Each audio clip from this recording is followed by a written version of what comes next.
안녕하세요. 올해 12월 28일부터 내년 1월 3일까지 이스라엘, 그리고 내년 1월 17일부터 24일까지 튀르키예를 일주하는 열린다 성경 스터디 투어가 진행됩니다. 열린다 성경 스터디 투어는 단순한 성지순례가 아닙니다. 매일 아침 1시간 반씩 성경과 인문학을 주제로 공부한 뒤 현장을 답사하는 기독교 인문학 여행입니다. 자세한 일정과 다녀오신 분들의 생생한 후기는 영상 하단의 링크를 참조하시기 바랍니다. 안녕하세요. 세계사인 교회사, 세계사와 함께 푸는 스토리텔링 교회사 시간입니다. 자, 중세교회사, 중세역사 열심히 살펴보고 있습니다. 로마 제국이 멸망하는 476년에서 콘스탄티노플이 함락되는 1453년까지 이 중세 천년의 역사를 크게 4개의 이정표로 살펴보고 있죠. 유스티니아누스 황제, 샤를마니 황제, 그리고 그리고리우스 7세 교황, 이노센트 3세 교황. 자, 이노센트 3세가 이제 진두지휘했던 4차 그리고 5차 십자군 살펴보고 있죠. 자, 지난 시간에 4차 십자군 살펴봤는데요. 자, 십자군은 총 9차례에 걸쳐서 200년간 산발적으로 진행된다. 지난 시간에 최악의 십자군으로 불리는 막장 십자군, 4차 십자군에 대해 알아봤죠. 자, 거기에 버금가는 5차 십자군. 자, 5차 십자군은 완전 뻘짓.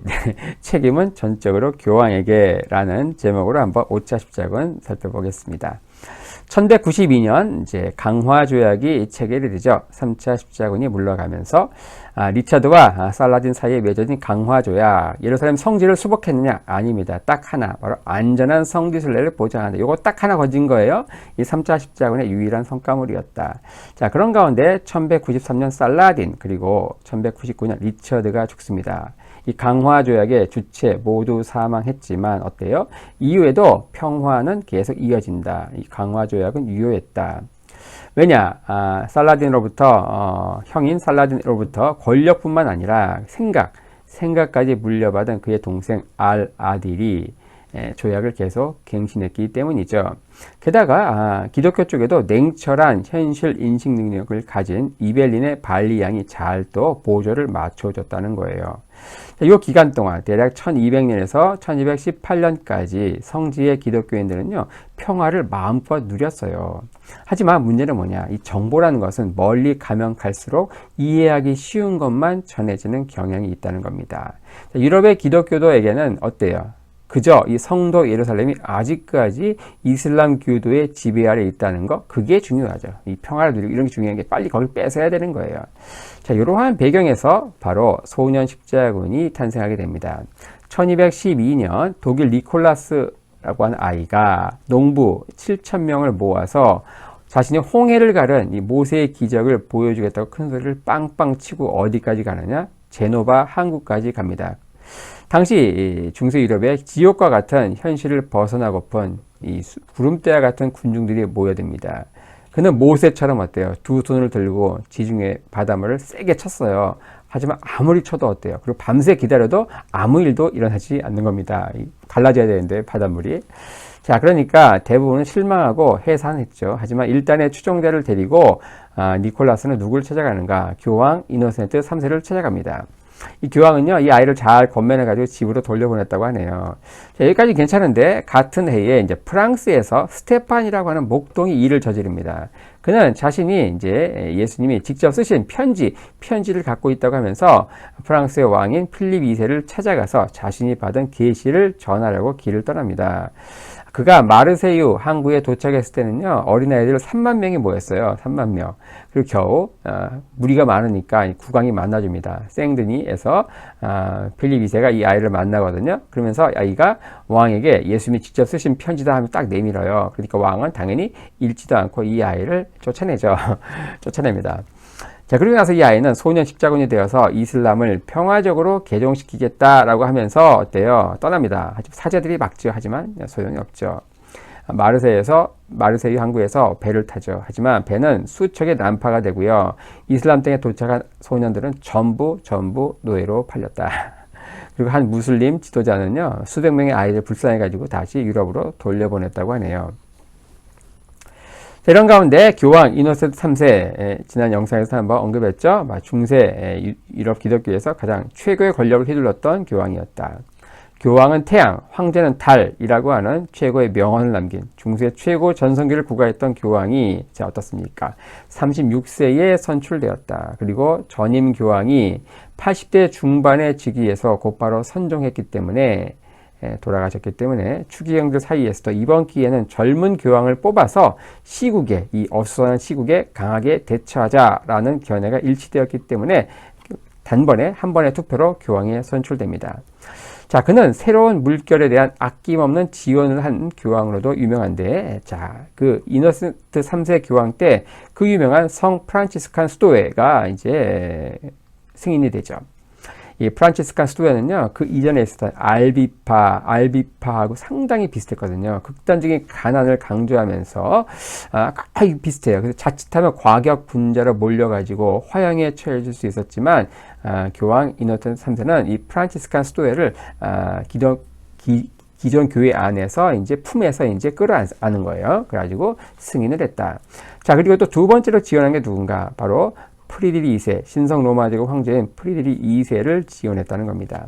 이 프란치스코도 그렇고요. 그리고 프리드리도 그렇고 각각 종교와 이 정치 영역에서 그야말로 탈중세적인, 그야말로 르네상스적인 인물입니다. 근데 아이러니하게도 중세 사상의 화신으로 불리는 요 이노센트 3세 교황이 이들을 지원했다는 게 무척 흥미롭긴 하죠.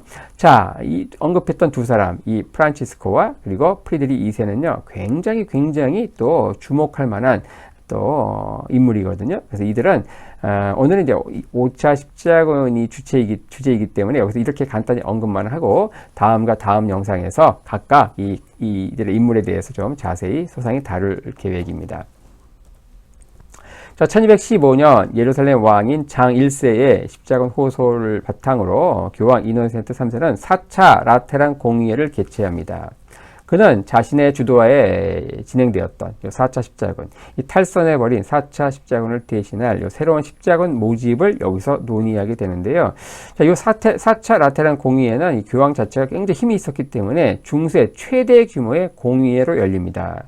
당시 교황 측은요, 최대 전성기를 구가했고, 그리고 돈도 무지 많았어요. 엄청난 부를 자랑했다. 자, 그래서 이 십자군 모집만 되면은 돈은 다 교황청에서 지원하겠다. 이렇게 하면서 경제적인 원조를 약속하게 됩니다. 왜냐? 이 4차 십자군이 결국 비용 문제 때문에 탈선했다고 여겨서 그랬던 거예요. 이번에도 역시 십자군의 목적지는 이집트로 정해집니다. 자, 이집트의 알-아딜, 누굽니까? 살라딘의 동생이죠. 이집트의 술탄인 그 알-아딜에게는 자, 십자군 대군이 이제 곧 갈 테니까 강탈한 예루살렘 왕국을 순순히 넘기면은 유혈 사태는 피할 것이라 라면서 자신감 뿜뿜 넘치는 편지를 보내기까지 했습니다. 하지만 1216년 어떻습니까? 교황도 어쩔 수 없는 이 죽음의 그림자가 그를 덮칩니다. 많은 추기경들이 중보기도를 했겠죠. 하지만 그 중보기도도 소용없이 그는 선종 죽게 되죠. 자, 하지만 그의 공백을 메울 카리스마 넘치는 교황을 빨리 구하지 못하게 되죠. 게다가 십자군 모집은 계속 지지부진했다. 그냥 당시 영국과 프랑스는 어땠습니까? 영국에는 실지왕 존과 그리고 프랑스의 필립 2세가 대립을 하면서 한판 세게 붙거든요. 그게 바로 1214년 부빈 전투였던 거예요. 그 이후 영국의 존은 어때요? 대헌장, 마그나 카르타로 불리는 대헌장에 사인하게 되고 거기에 화병이 도져가지고 이듬해인 1216년에 죽습니다. 그리고 필립 2세는 어때요? 영토 확장에만 골몰하는 그런 상황이었다. 신성 로마 제국은 어떻습니까? 바로 오토 4세 그리고 이노센트 3세가 지지했던 프리드리 2세 이 두 명의 황제가 난립해가지고 완전히 막장에 내란 상황이었습니다. 더 이상 무슨 십자군 갈 수 있는 그런 상황이 아니었던 거죠.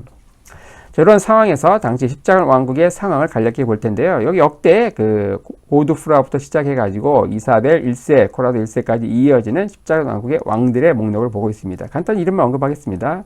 우리 지난 영상 잘 따라오신 분들은 각각의 스토리 다 아실 테고요. 자, 고두프로와 그리고 그의 동생인 보두행 1세, 사촌인 보두행 2세, 그리고 앙주백자 풀크, 그의 부인 멜리장드, 거기서 나온 보두행 3세, 그리고 아모리 1세, 그리고 보두행 4세, 그리고 보두행 5세, 그리고 기와 시빌라 결혼한 겁니다. 그리고 이사벨 1세와 코라도 1세 결혼한 겁니다. 자, 지금 이 시기는 어떻는가? 바로 이사벨 1세와 앙리 1세가 이제 통치하고 있던 시기였습니다. 하지만 이 앙리 1세가 어떻습니까? 1197년 이 악고에 있는 궁전 창문에서 추락사하게 됩니다. 당시 상황이 어땠는가? 이 스칼렛이라고 하는 꼬마 하인도 같이 떨어졌거든요. 이 아이가 체구가 작아가지고 왕을 잡다가 같이 떨어진 건지 아니면 이런 식으로 암살 사주를 받았는 건지 그건 모릅니다. 하지만 역사가들은 이 앙리 1세가 살해됐다는데 결론이 모아지죠. 자, 이런 상황에서 이사벨 1세는 어떻게 하는가? 네 번째 남편을 맞아들입니다. 자, 첫 남편이 누구였어요? 옹프로아. 이 옹프로아는 기디 리지냥보다 더 찌질한 인물이라서 강제 이혼당하고 코라도와 결혼했는데 이 코라도는 한 달 만에 이제 암살당합니다. 그리고 지금 앙리가 죽은 거예요. 앙리가 5년 만에 죽은 겁니다. 그리고 나서 누구랑 또 결혼하는가? 아모리와 결혼한다. 아모리. 이 아모리는 누구냐? 자, 키프로스의 국왕인 기디 리지냥의 동생이에요. 자, 많이 들어봤죠? 기디 리지냥. 자, 1187년 자, 살라딘에 의해서 예루살렘 함락당할 때 그때 예루살렘의 왕이었습니다. 이 기디 리지냥 그 이후에 왕에서 쫓겨난 이후에 결국 왕이 못 되죠. 그리고 나서 사장 리처드가 3차 십자군 이제 오다가 이 키프로스 섬을 점령하잖아요. 거기서 이제 떨어진 예루살렘 후보에서 떨어진 기에게 이 키프로스 국왕 자리를 맡긴 거예요. 하지만 그는 가서 1년 후에 죽습니다. 그리고 그의 동생인 요 아모리가 키프로스 왕위를 계승한 상황이었는데 그 아모리가 이사벨과 결혼하면서 예루살렘 국왕이 된 것이다. 어쨌든 요 기디 리지냥 왕과는 정말 질긴 인연이 있나 봐요. 예루살렘 국왕이 되고자 하는 그 의지의 한국인이 아니죠. 의지의 요 프랑스인인 것 같습니다. 자, 그런 가운데 1198년 두 사람은 두로에서 결혼식을 거행하게 된다. 그래서 아모리는 이 키프로스의 왕이면서 동시에 예루살렘 왕으로서 통치하게 되죠. 두 왕국이 통합되기 위해서는 둘 사이에 왕자가 필요했습니다. 왜냐? 이 이사벨은요, 전 남편인 코라도 사이에서 딸이 하나 있었거든요. 마리아라고 하는. 그리고, 또 전 남편 이사벨과 그 앙리 사이에서, 낳은, 세 명의 또 딸이 있었어요. 그러니까, 만약 자기가 딸만 낳으면은 두 왕국의 통합은 이제 이루어지지 않는 거죠. 그 왕이 순위에서 이제 뒤이기 때문에, 그렇죠? 자, 그는 통치 기간에 악고와 이 안디옥까지 이르는 그 해안 지역을 다 확보하게 되고요. 그리고 이집트의 알아딜, 살라딘의 동생이죠. 알아딜과 휴전 협정을 체결하는 등 따름 이제 그 업적이 있습니다. 하지만 과량의 숭어를 먹고 중세 십자군 왕들의 고질병인 이질에 걸려가지고 결국 사망하게 된다. 근데 정말 안타깝게도 4일 후에 그 부인인 이사벨도 30대 초반에 사망하게 됩니다. 저렇게 하면서 앙주백작 풀크 일에 내려온 이 앙주 가문의 부계 혈통이 여기서 단절이 되죠. 이렇게 하면서 이 아모리의 전조 소생 위그 1세는요, 키프로스 왕국을 상속받고, 그리고 이사벨의 전 남편인 코라도 사이에서 낳은 딸 마리아가 예루살렘 왕국을 상속받는다. 이렇게 하면서 두 왕국의 통합은 결국 실패하게 되죠. 자, 이 마리아가 이제 13살의 나이에 예루살렘 여왕이 되는데 어리기 때문에 이 베이루트의 영주인 이벨린의 장이 섭정을 하게 되죠. 이 섭정은요, 굉장히 현명한 통치를 했어요. 예루살렘 수복 활동. 괜히 예루살렘을 이제 수복하겠다고 막 했다가 안 돼요. 안 되는 거예요. 벌집 쑤시는 거거든요. 그리고 알아딜과 평화 정책도 잘 유지했고요. 당시 십자군 왕국은요, 과거 1차 십자군 때와 같은 그 과거의 위용은 다 잃은 채 거의 거의 생명 연장의 꿈만 이루고 있는 거의 희미한 그림자에 불과한 그런 상황이었다. 하지만 이런 현실이 오히려 그들을 구하는 그런 그 상황이 됩니다. 왜냐? 아무런 위협이 안 되는 이 십자군 왕국을 주변의 무슬림들은요, 그냥 평화협정만 맺고 내버려 둡니다. 그래도 괜히 이 가냘픈 십자군의 목을 졸랐다가는 또다시 유럽에서 대규모 십자군이 출정하면서 이 어그로를 끈다는 걸 경험으로 잘 알았기 때문에 냅둔 거예요. 달리 보면 또 어떻습니까? 십자군 왕국이 존재해야만 성지순례 오게 되고, 이건 뭐예요? 경제 활성화로 이어지는 거예요. 그래서 이 알아딜은 이런 점도 10분 이용하게 됩니다. 이 섭정 정치는요, 마리아가 17살이 된 1209년에 끝이 나고, 예루살렘 의회는 어때요? 구원 사절단을 유럽에 파견하게 됩니다. 하지만 아무도 지원하지 않는 거예요. 2년간 아무 진척이 없었다. 그런 가운데 프랑스의 필립 2세 추천으로 60세가 된 거의 다 늙은 기사, 장드 브리엔, 브리엔의 장이라고 하는 사람이 추천이 되죠. 그는 돈도 없지만 권력도 없는 그냥 일개 기사 신분이었어요.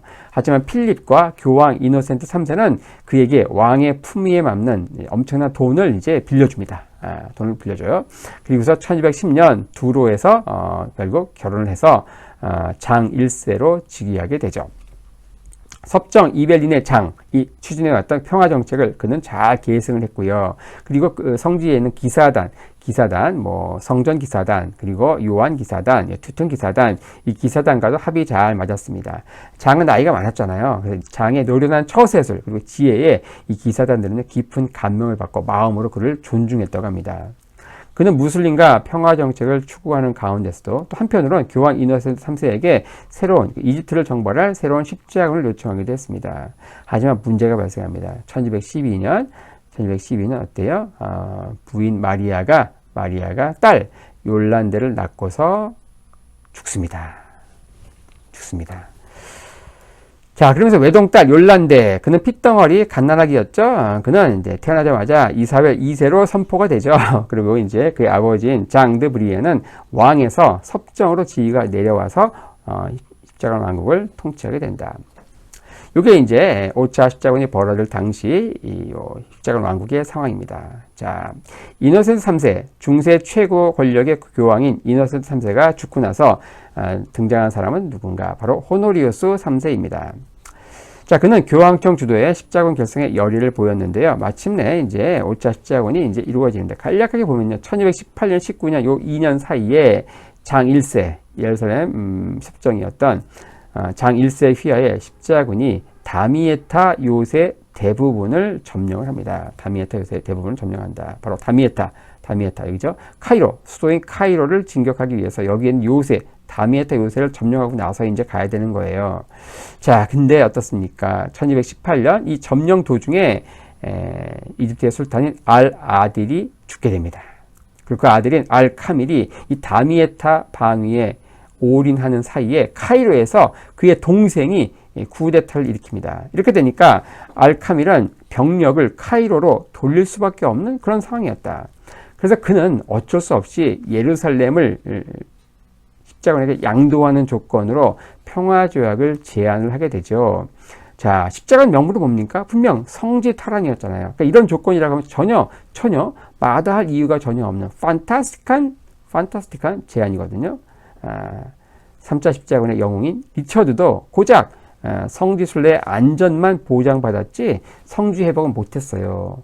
이런 조건으로 이제 평화조약 하자. 그럼 잽싸게 물어야 되는데 어때? 하지만 인간의 탐욕과 어리석음으로 인해서 이 5차 십자군은 우리 생각보다 훨씬 복잡하게 진행되는데 좀 더 한번 자세히 살펴보겠습니다.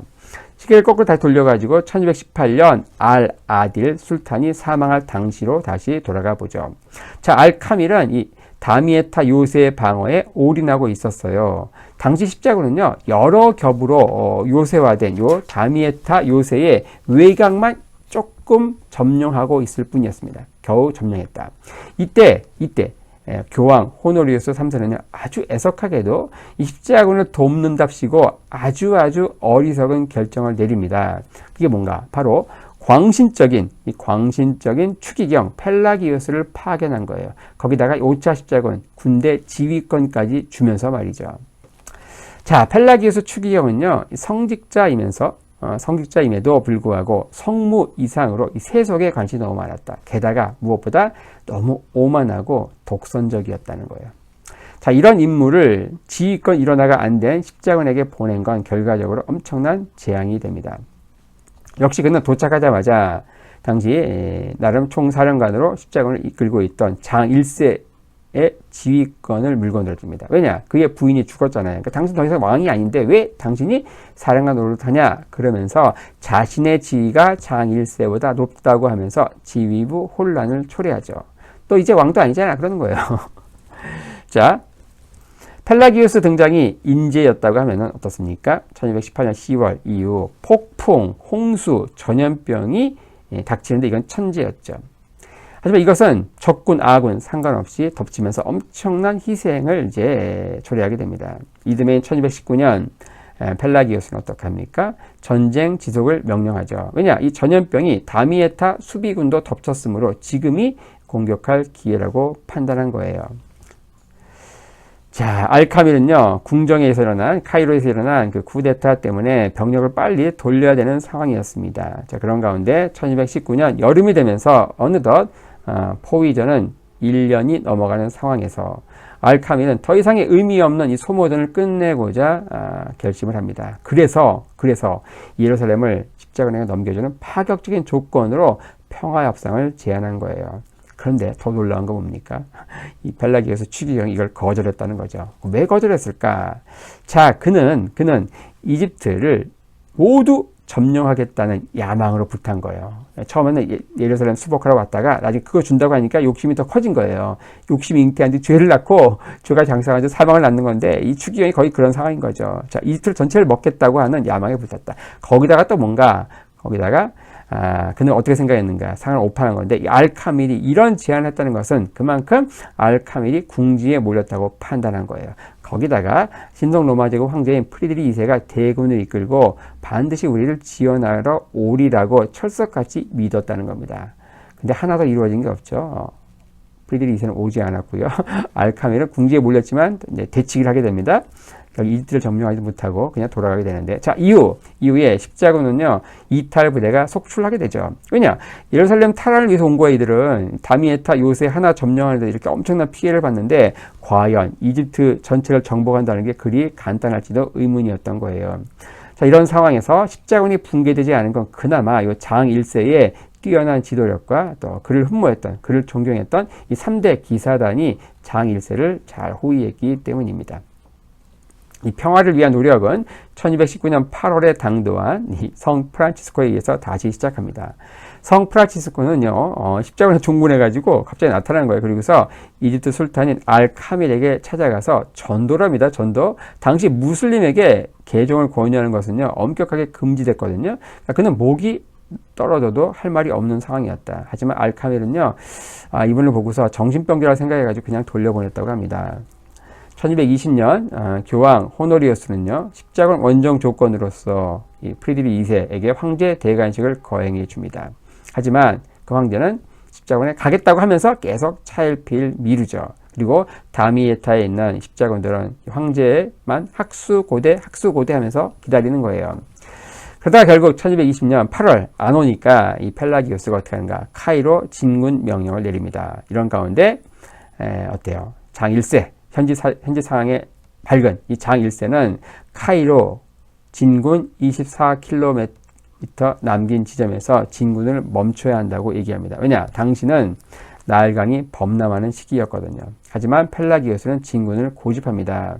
자, 그런 가운데 이집트의 알카밀은 어때요? 닫아뒀던 수문을 열어가지고 결국 수문이 열리면서 범람하는 나일강 시기와 겹쳐가지고 십자군 진영을 완전히 쓸어버리게 됩니다. 한마디로 수공을 한 거죠. 수공. 물로 다 덮어버린 것이다.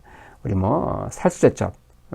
살수제첩과 같은, 강감천의 살수제첩과 같은, 강감천 아니죠. 을지문덕의 살수제첩과 같은 그러한 그 수공이 된 것이다. 이런 가운데 펠라기오스 추기경의 오만은요, 금세 공포로 바뀌게 됩니다. 펠라기오스도 이제 결국은 뒤늦은 이 평화회담에 응할 수밖에 없었죠. 말이 평화회담이지 결국 그냥 항복 수준이었죠. 삼촌 살라딘의 선례대로 이 알카밀은요, 매우 관대하게 이 십자군의 퇴로를 보장해 줍니다. 이 다미에타 요새는 돌려받고 8년간 평화를 유지한다. 이게 이제 돌아가는 조건이었어요. 이 알카밀은요, 이 십자군을 다 죽일 수 있었거든요. 모두 살려갈 수 있었지만, 하지만 그는 평화협상을 더 갈망했다는 겁니다. 괜히 다 죽였다가는 유럽에서 또 어그로를 끌어가지고 대규모 십자군이 온다는 것을 잘 알았던 거예요. 1221년 십자군은 그대로 철수하게 됩니다. 예루살렘 수복 당연히 못했죠. 그리고 엄청난 희생을 들여가지고 조금 정복했던 다미에타 요새 그것도 다시 돌려주게 됩니다. 그러니까 아무것도 이루지 못하고 전염병으로 또 전투하다 많이 죽고 아무 소득 없는 상태에서 그냥 돌아온 게 바로 5차 십자군이다. 자, 준다고 할 때, 예루살렘 준다고 할 때 받았으면은 엄청난 소득을 얻었겠죠. 한마디로 5차 십자군은 완전 뻘짓이었다. 책임은 전적으로 교황 대리인 펠라기오스 추기경에게 있습니다. 더 나아가 이런 사람을 보낸, 이런 말도 안 되는 황당한 인물을 보낸 교황 호노리우스에게 책임이 있는 거죠. 하지만 아무도 책임지는 사람이 없었죠. 왜냐? 교황이 있으니까. 자, 2차 십자군 때 수도사 버나드가 아무런 추궁을 받지 않았던 것처럼 이번에도 책임지는 사람은 아무도 없었다. 5차 십자군으로 인해서 3년간 중단되었던 평화는 다시 8년간 이어지게 되죠. 만약 이 평화를 계속 연장하고 싶다면 십자군과 무슬림 양쪽 진영에서 과격한 발언에 영향받지 않는 현실 감각을 갖춘 지도자가 나온다고 하면은 그런 조건 하에서 평화는 계속 연장될 수 있는 것이었죠. 이렇게 하면서 완전 뻘짓으로 끝난 5차 십자군에 대해서 간략히 한번 살펴보았습니다.